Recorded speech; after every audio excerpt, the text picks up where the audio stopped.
Hello and welcome to another video and podcast from FFScout.co.uk. My name is David and today we're going to have a look at how my team got on in Game Week 10, what my plans are for Game Week 11 and have a look at some of the key stats and tables and tools from the Fantasy Football Scout members area that I use to fuel my decisions for any given game week. And with that in mind, of course, before we get started, a quick reminder to make sure you've sorted out your Fantasy Football Scout membership for that Game Week 11 deadline. If you haven't done already, you can save 20% at the moment, and you just got to go to the website and find the package that is best for you and what you would like to get out of Fantasy Football Scout membership. And of course, with another deadline coming up, you may have some big decisions to mull over, not least perhaps the captaincy, deciding between Salah and Haaland. So definitely give that a consider if you haven't done so already. But as I said, let's have a look at what my team got up to in Game Week 10. I have to say, I sit here somewhat red in the face, not just because I got lots of freckles, but because I am highly embarrassed at how things went in Game Week 10, because I did not deserve a green arrow as it turned out, but I got one anyway. The decisions that I made proved to be the wrong ones, at the very least in the short term. Only time will tell whether or not they will prove to be good decisions in the medium to long term. But at the moment, it hasn't got off to the best start in terms of those transfers that I made. Now, you'll remember from last week that I was looking at doing a mini wildcard. So that's 3 transfers made with the 2 free ones I had banked up for a -4. And so Botman to Shimikas was probably the most routine of those. But I was also looking at playing the fixtures and opportunistically doing Mbermo and Son to get Saka and Matoma. And in the end, what happened? I ended up transferring out about 23 points from my team because Mbermo delivered big time against Chelsea, and of course Son also got himself a goal against Crystal Palace. Both of them got double figure hauls. Saka got 6 points, Matoma got 2. I did captain Saka, so that's actually up to 12 points. But however which way you look at it, I've transferred out a ton of points from my team, and the rest of the squad is what did the work, and that's what helped me get a 30k green hour up to 72k. So mixed feelings recording this video, because I'm pleased with my rank right now. If anyone had offered me 72k after 10 game weeks at the start of the campaign, I absolutely would have snapped their hand off. There's a few people having a difficult season right now, so I can't complain too much about where I am. But it does feel a bit disingenuous to have managed to do that, transferring out so many points. Now, before we go into the nitty-gritty of sort of what happened with those transfers, how I'm feeling about them moving forward, just a little word on sort of like how I guess I dealt emotionally with what happened with these particular point tools, because it can be very demoralising if you transfer someone out and he delivers big. I can't have been the only one who sold Mbermo this week. I know I wasn't the only one who sold Son. And the thing is, I could, if I wanted to, play a little bit of what if. If I hadn't made those transfers, those 2 in particular, because I think Botman to Shimikas, as I said, was kind of routine work, really. If I hadn't done those 2 moves, I could be calculating where I might be in terms of my rank. Maybe I'd be 30, 40k. But the problem is that achieves nothing. That achieves absolutely nothing to sort of bash myself over the head with what might have been and become sort of, down in the doldrums about sort of, doing some damage to my FPL team. Bottom line is, my team got a 30k green arrow, and even though I made some mistakes within that in the short term perhaps, and we'll assess those in just a second, I'm just telling myself, good job for now, because you just got to keep yourself going. You just got to keep yourself going. There's no point letting, what might have been ruin kind of how you sort of can calmly and objectively assess some decisions from the past and the future. So yeah, I'm in good spirits about my team, even though I made some mistakes. But let's talk about those mistakes then for Game Week 10. What specifically went wrong? Well, with Son against Crystal Palace, I was kind of expecting and hoping for quite a tight game, and that's kind of what we got. Just 2 shots for Son in that particular game. Obviously, one of them ended up in the back of the net. But I did think that Palace did a very good job of limiting Spurs. It was it was a game where Spurs weren't quite at their free and fluid best, which I guess, and this kind of comes back around to sort of, can I objectively review these decisions rather than just be frustrated and annoyed that I sold the 10-point haul of Son? And I think I can, because the way that the game went was very in line with what I was kind of expecting. And of course, a player of his quality playing up front always has the opportunity to get something. So, I guess I knew the risks I was taking there. Comparing that with the Arsenal game, Spurs were very much limited to what we normally see from them, but still won the game. However, Arsenal beat Sheffield United 5-0. And so if you just looked at those two scorelines and you weren't perhaps aware of, which players were involved in the goals underneath it, you just saw those two headlines before the game, you wouldn't be too surprised. And that's kind of what I anticipated. I actually had 4-0 for Arsenal in my Super 6. So that pesky fifth goal cost me a couple of points. But the point is that both games kind of went as I expected them to. So even though within that, the FPL points haven't quite gone my way, I'm still not unhappy with myself for the decision that I've made. And really, on this particular one, Son versus Saka, really the test will come after game week 12. Because as I said last time, it was 3 Sons for game weeks 10, 11, 12, because I wasn't going to captain Son for any of those games, versus 5 Sakas for game weeks 10, 11, 12, because I would captain Saka in game week 10. I probably would also captain him in game week 12. And so I've really got to wait for that point in time before I can look back on this decision and work out whether or not it was right or wrong for my team. A quick word on Saka. Again, just a bit frustrating, really, because what we all expected from the game. We were all making transfers for Arsenal players, expecting a big win. It's exactly what happened. Sheffield United barely turned up. Arsenal completely dominated the game. Somebody got a hat trick, but it wasn't Bukayo Saka. It was Eddie Nketiah. I'm a little bit concerned about the fact that Saka had no shots in this game, created one chance. Of course, it ended up being an assist, a mildly contentious one, of course. So I'm a little bit nervous about what that means longer term, because for him to be so not involved in the attacking goal threat stats in a game against Sheffield United where Arsenal completely dominated does make me a bit nervous. But it's going to have to be a wait and see. And the Newcastle game is not going to be much help, because I would expect Arsenal's attack to be somewhat limited in that game anyway. But I suppose just comparing Saka back to Son, of course, does face Chelsea. And we'll have a look in a few minutes at actually Chelsea's defence isn't as bad as perhaps we might assume it is. And that brings me on to the second of my mistakes this week, which was to do Mbeumo out for Mitoma in. And it obviously features Chelsea, because they lost 2-0 at home to Brentford, and it was that scoreline that led to Mbeumo getting a second double-digit haul in a row. Now, a double-digit haul against Burnley, always to be expected, to be honest. That's why I did hold him for game week 9, thinking that was going to be his last hurrah for me. But the Chelsea defence in this game, well, for large parts, Chelsea were on top. And the issue that they had, less their defensive problems and more the fact that they just couldn't put their chances away. And every single time that they weren't able to put their chances away, that, of course, allowed Brentford to soak up more and more pressure, take some strength from that, and find a little bit of bravery going forward to get the first goal. And then the second goal is really just a goal of circumstance. Chelsea are chasing the game at home, a game they felt like they probably should have been getting at least a draw from, if not a win. So the goalkeeper goes up for the corner, and in effect, that's why Mbeumo got that final goal. So I feel like there's mitigating circumstances that led to that second goal and the size of the haul, which maybe might not necessarily always be the case. Now, I'm a little bit concerned because it's West Ham at home for Brentford next. But at the same time, I'm not unhappy with having a Brighton player. And I just think that, again, it's a bit like the Saka versus Son thing. I just feel like the points potential for Mitoma over the next few weeks is going to be higher than the points potential for Brentford, because their fixtures get a little bit worse after West Ham, and Brighton are currently in a good fixture run. Admittedly, they weren't able to beat Fulham, but I just have to give Mitoma his best chance. He's had some good stats so far this year. And yeah, that's kind of my take on the decisions from last week. Admittedly, a mistake in the short term, might prove to be a mistake in the long term. Only time will tell. And for now, I have to be very grateful for the other players in my team that helped me get this green arrow. And one of them, of course, was Flecken. Really wasn't expecting a clean sheet there, so I'm quite happy that has offset some of the mistakes in my team. Shimikas, 6 points as well. I think that's quite a standard one.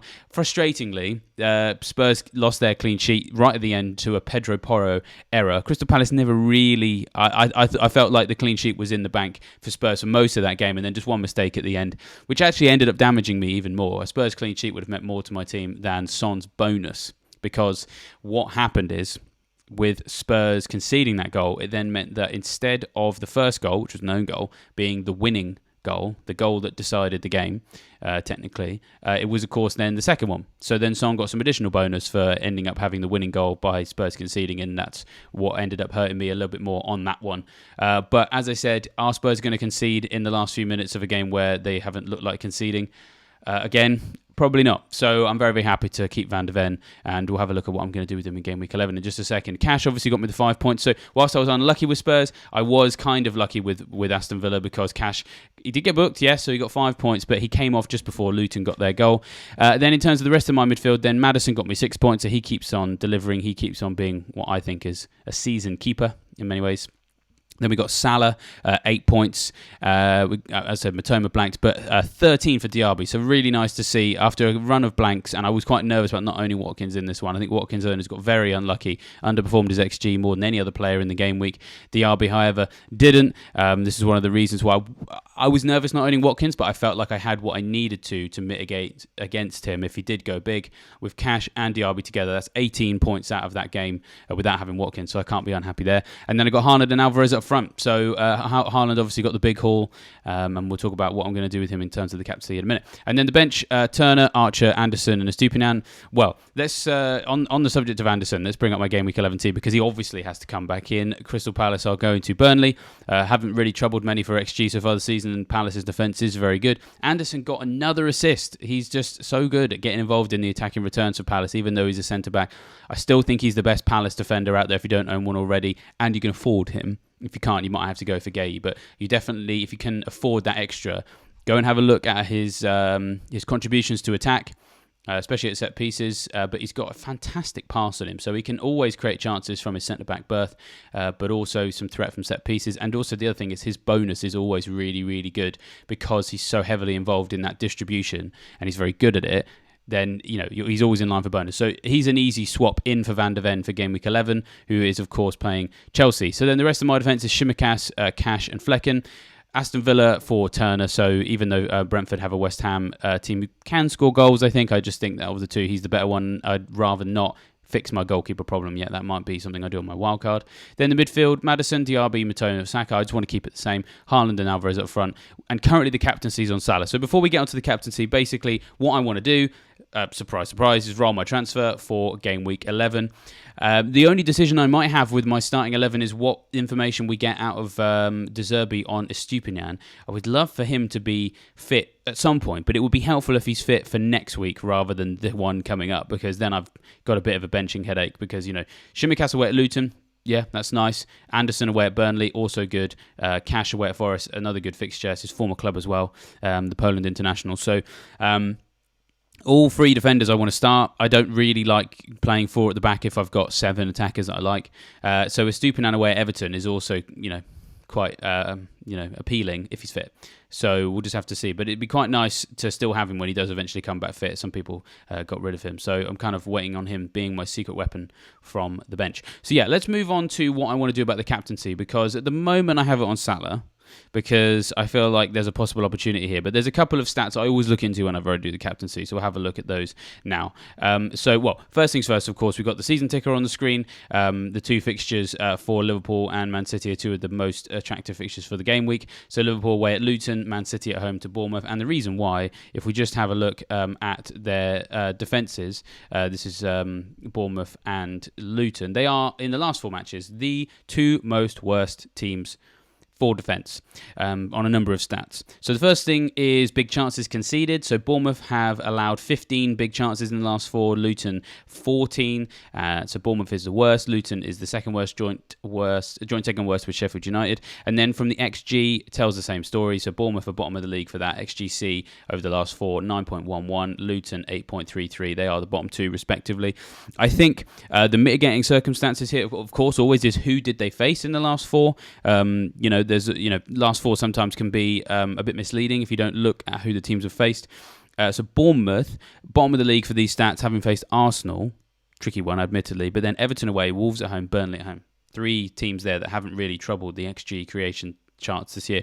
Luton, however, much harder run. They did start with Burnley in the last 4, but then they've got Tottenham, Forest and Villa that they faced in the last 4, and Spurs and Villa obviously a high XG chance creation, whereas so you got two nicer fixtures for Luton in that run, 2 harder fixtures for Luton, whereas Bournemouth had 1 hard one and 3 easier ones.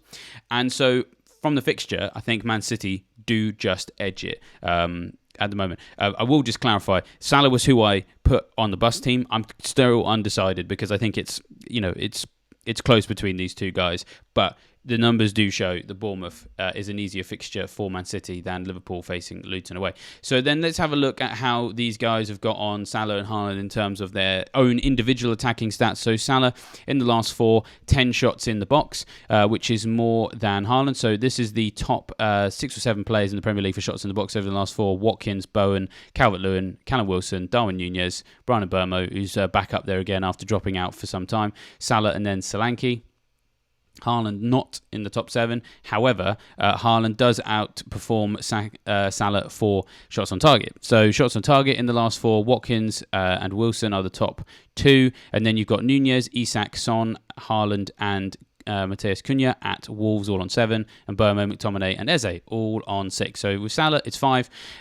Not far off Haaland, but basically what we're seeing is that Salah is more likely to have shots in the box, whereas Haaland is more likely to have shots on target. So I think that both players are in decent enough form. I mean, we can see that from our teams in many ways. Salah's had 2 double-digit hauls in the last 3 and obviously got 8 points in the most recent match. Haaland has struggled a bit, and of course the absence of Rodri does contribute to 2 of the last 4 matches, perhaps pulling Haaland down to numbers that we're not used to seeing from him, but very much back to his best against Manchester United. So yeah, that's the kind of the comparison between the two players. At the moment, the captaincy is on Salah, and it's actually less to do with any of the things I've just talked about. I think that when you look at the fact that both players are in good form, and you look at the fact that both of their fixtures are fantastic, it is the 2 most obliging defences in the last 4 matches for both teams.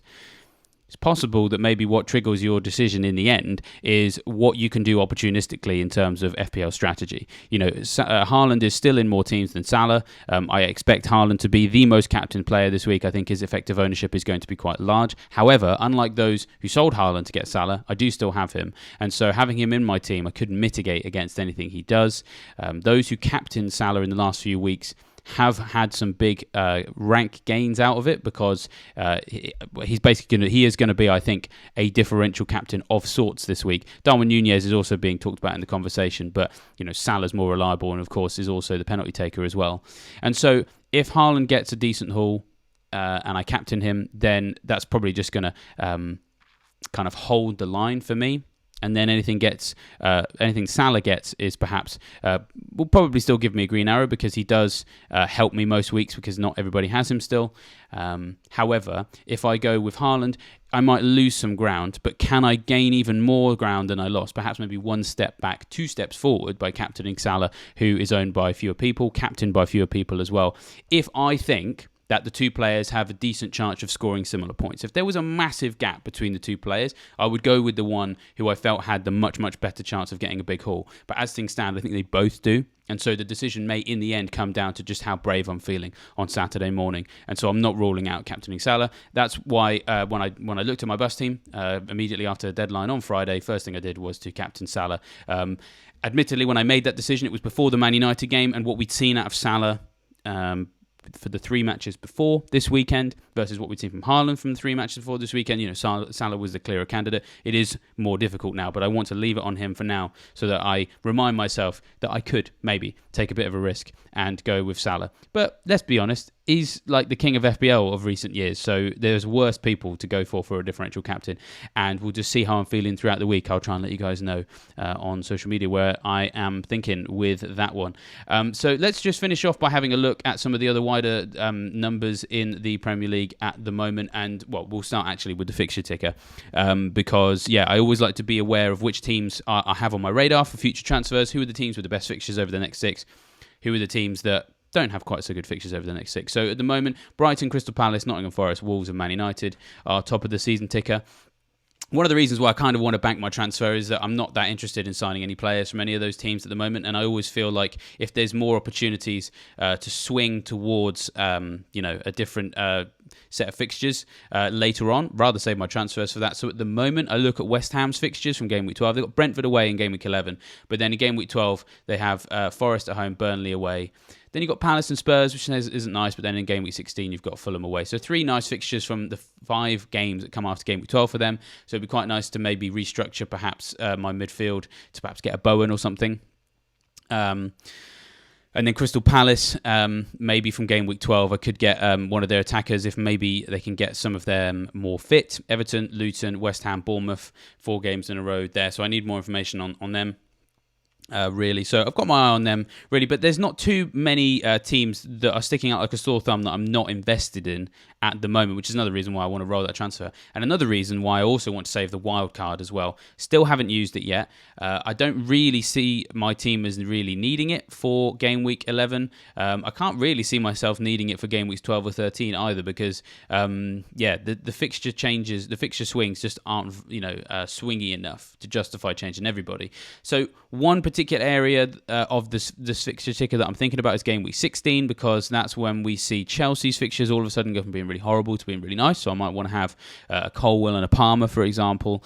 Brentford's fixtures get much nicer from 14, so I could maybe get Mbeumo in on a free transfer in game week 14, and then maybe a Wisa or something to complement him from game week 16 when they face Sheffield United, for example. But that would involve probably a little bit of restructure as well. Of course, we've still got on the horizon, actually, in blank game week 18, blanks for Man City and Brentford, and I'm not ruling out using my wildcard in game week 19, so I can dead end my team into game week 18, save the free hit, use the wildcard in game week 19. That sets me up very nicely for the first half of the second half of the season, so that's sort of like January through to March. It's quite often an area where people struggle if they use their first wildcard in game weeks 4 to 6 and they want to save their second wildcard to get the best out of the chip season in sort of late March, early April, when we get to game weeks 31 onwards. Leaving your team having to rely only on free transfers from game week 6 to game week 31 can often lead to you perhaps maybe just not having the optimal team every week. However, I think if you go for a late wildcard, it can help you perform really well in that period when other people are really struggling because they want to hold off on using that wildcard. And in the past, we've seen some people get some really good finishes from playing a late wildcard. Probably a bit of a broken record on this because I've been saying it all season, but it's just a bit of an update for you guys. Still look at my team and think, it doesn't need the wildcard for now. And the season ticker is kind of telling me that there's not big enough opportunities where, all change. Everybody get off the train, get a whole new set of people on a different train. That's just not what I'm thinking about. Let's move on to some other numbers. As I said, always go through some of these. So who's the best defences in the last 4 matches? So in terms of XGC in the last 4, Arsenal, Man City, Tottenham and Newcastle are the top 4. But Everton and Chelsea complete the top 6. As I keep saying, I do think that Chelsea's defence is better than people give it credit for. I think they're going to limit the teams they face in the next couple of matches to not as many returns as we probably want from those facing them. But it also tells me that if in this difficult run they're still in the top 6, by the time their fixtures turn around, I am going to want one of their defenders. Had a look at some goalkeepers recently. I think Robert Sanchez could be worth an investment because of his price. Could then rotate him with someone. Colwill, of course, is a good price as well. If Reece James and Ben Chilwell could get fit, that would also be great. But of course, sort of relying on that. With Everton being in the top 5, couple of cheap options there. If at any point I need a new cheap defender or a new cheap goalkeeper, then I think Pickford's stock is coming back around. There's also Tarkowski to think about as well. So yeah, the good defensive numbers is worth thinking about. And those of you who have Gabriel, the fact that Arsenal's defence is still very, very good of late with their run of fixtures, yeah, fine. It's Newcastle next, so probably bench your Gabriel, but don't sell him because you'd want to give him his best chance to start against Burnley in game week 12. I think that's going to be a nice clean sheet for the Gunners. We've already had a look at bad defences, so let's move on to, but just return back to those who are having lots of shots. If you're frustrated with Watkins after the last game, you still hold him because I think he was very unfortunate. And what we can see here is that, nobody's had more shots in the box than him over the last 4. As I've already mentioned, Bowen with West Ham's fixtures after the Brentford game looking very nice. If you've got him, then I would still hold him because he's at least trying. And if you haven't got him, then I think these numbers tell you you've got to have him on your radar. Callum Wilson also up here, which is also good to see. With Newcastle, they've got Arsenal next, but then after that, their fixtures are much nicer. So Callum Wilson very much deserves to be on the radar. And Brian Mbeumo very much back where he belongs. It took Brentford a little while to, I think, work out how to play without Rico Henry. I think they've worked out how to get back to their best without him. And so in the last 2 matches especially, Mbeumo's numbers have been better. Before the Burnley game, there was 3 or 4 games where Mbeumo was really not as involved as we wanted him to be. It looks like, his stats are back where we need them to be, perhaps in line for reinvestment in game week 14. And then those who are accurate, most of the same names really, so Watkins, Wilson, very much up there, and Burmo as well. Eze in his last 4, I like his numbers too. Not too many people have had more shots on target than him, but we just need him to be 100% fit. Hopefully it can coincide with those fixtures for Palace getting a little bit nicer. So yeah, they are the numbers that I'm looking at the moment. As I mentioned at the beginning, all of that comes from the Fantasy Football Scout members area, so if you want full access to be able to interact with that in its full interactivity without having to listen to me or watch these videos, then do make yourself aware of all the different packages you can have a look at. Find the one that's best for you on the Fantasy Football Scout website, and you can save up to 20% on those prices. But with that, I shall leave you fine folks to enjoy the rest of your prep for Game Week 11, and I shall see you next time. Bye.